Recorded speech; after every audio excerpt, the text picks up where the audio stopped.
जोहार, जय भीम। भेंट वार्ता चैनल में आप सबों के समक्ष मैं दोबारा उपस्थित हुआ हूँ। आज भेंट वार्ता चैनल के माध्यम से संविधान के बारे में कुछ जानेंगे। आज का संविधान मैं अपने साथ लेके आया हूँ। एक छोटी सी बुक है मेरे पास। मैं चाहता हूँ कि जितने हमारे दर्शक हैं या श्रोता हैं, आप भी जरूर संविधान पढ़ें। इसमें 2-3 चीज़ अहम है जो अध्ययन करने लायक है, खास करके हमारे बहुजन समाज को जो SC ST OBC है। इस संविधान को लिखने वाले डॉक्टर भीमराव अंबेडकर हैं। आज मैं आर्टिकल 13 की व्याख्या करूँगा। आर्टिकल 13 के अनुसार संविधान लागू होने के दिनांक से के पहले से जितने भी धर्म ग्रंथ थे, विधि कानून थे, जिसमें विषमता आधारित थी, वो सारे शून्य हो गए। कहने का मतलब है कि आर्टिकल 13 के अनुसार जब ये संविधान लागू हुआ तो जितने भी धार्मिक ग्रंथ, विधि कानून जो जिसमें विषमता थी, वो सारे शून्य हो गए। इस कानून के अनुसार बाबा साहेब अम्बेडकर ने एक लाइन में 2500 साल की उस व्यवस्था को शून्य कर दिया जो इंसानों को गुलाम बनाने के लिए इस्तेमाल किया जा रहा था।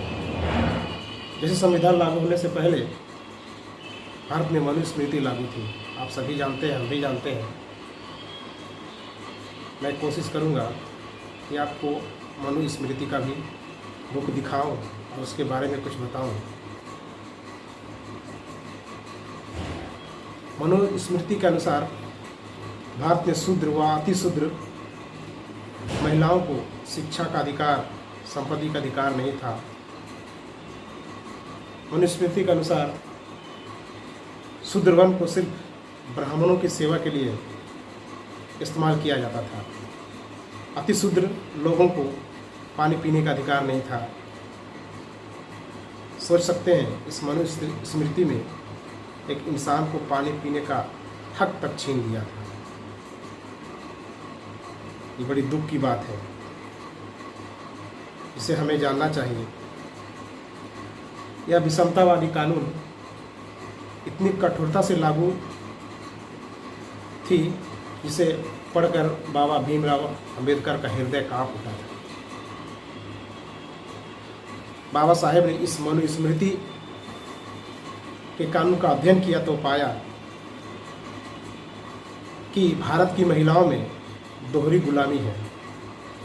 उन्हें सिर्फ इस्तेमाल की वस्तु या भोग विलास की वस्तु समझा जाता है। जैसे सती प्रथा, बाल विवाह, बेमेल विवाह, वैधन्य विवाह, मुंडन प्रथा आदि क्रूर प्रथाएं लागू थी। यह प्रथा इसलिए लागू की गई थी ताकि ब्राह्मणों द्वारा निर्मित जाति व्यवस्था कायम रहे। 19वीं शताब्दी में, कहने का मतलब 19वीं शताब्दी में ज्योतिराव, सावित्रीबाई फुले, लॉर्ड मेकाले और कुछ विद्वानों ने इसको बंद करने की कोशिश की, लेकिन ये व्यवस्था बंद नहीं हुई। अंततः राष्ट्रीय स्तर पर बाबा भीमराव अंबेडकर साहब ने 25 दिसंबर 1927 को मनुस्मृति जलाकर इसकी शुरुआत कर दी और महार को, जो महार जाति के लोग हैं, उसे पानी पीने का अधिकार दिलवाया। इसके बाद बाबा भीमराव अंबेडकर ने पूरे भारत में घूम घूम कर साइमन कमीशन को मनुस्मृति से प्रभावित शूद्र तथा अतिशूद्र लोगों को वास्तविक स्थिति का परिचय करवाया। 1931-32 में बाबा साहब भीमराव अंबेडकर हैं, उन्होंने 90% लोगों को वोट देने का अधिकार दिलवाया। आप समझ सकते हैं कि शूद्र और वैश्य को वोट देने का भी अधिकार नहीं था। मैंने आपको पहले ही बता चुका था कि पानी पीने का अधिकार नहीं था, संपत्ति का अधिकार नहीं था। महिलाएं दोहरा गुलामी में जी रही थी, उसे भोग विलास का वस्तु समझा जाता था। ये सारी चीज़ें हैं जिसे बाबा भीमराव अम्बेडकर ने अध्ययन करके समझा और जाना तथा 25 दिसंबर 1927 को मनुस्मृति का दहन किया।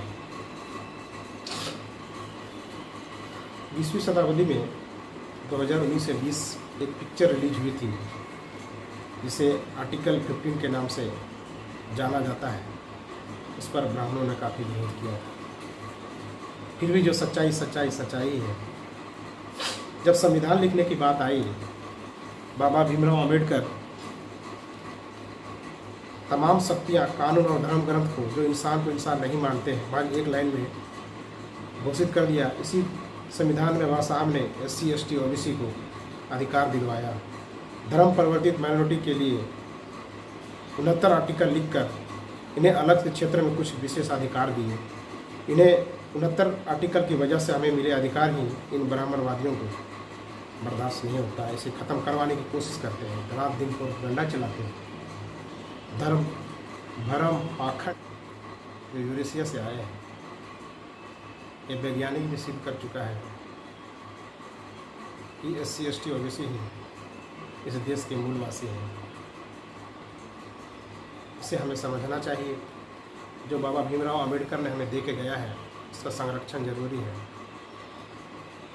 हमारी कोशिश यही है और ये संविधान के बारे में बताने का मेरा यही मकसद था कि आप भी संविधान पढ़ें तथा अपने अधिकारों को जानें, जिससे आपको सीखने के लिए मिलेगा तथा पाखंडवाद, भ्रम, अंधविश्वास से मुक्ति मिलेगी।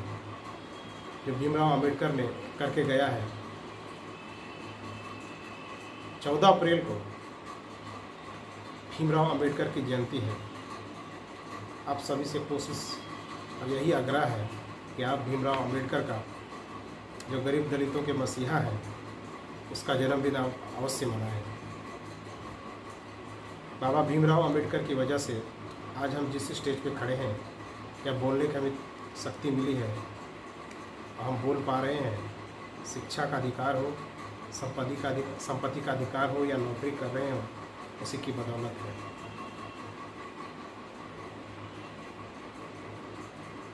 दलित, पिछड़े आदिवासियों के लिए ये संविधान ही हमारा ग्रंथ है, जिसमें स्पष्ट लिखा हुआ है।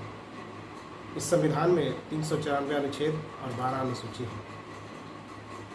आप समय निकालकर इसका अध्ययन करें ताकि आपको पता चले कि बाबा भीमराव अम्बेडकर हमारे दलित पिछड़ों के किस तरह से मसीहा बने। उसकी जीवनी भी आपको मिल जाएगी। साथ ही साथ भेंट वार्ता चैनल के माध्यम से जितने भी हमारे सब्सक्राइबर हैं, इस चैनल को सब्सक्राइब करें ताकि आने वाले वीडियो में मैं संविधान के बारे में जानकारी दे सकूं। जोहार।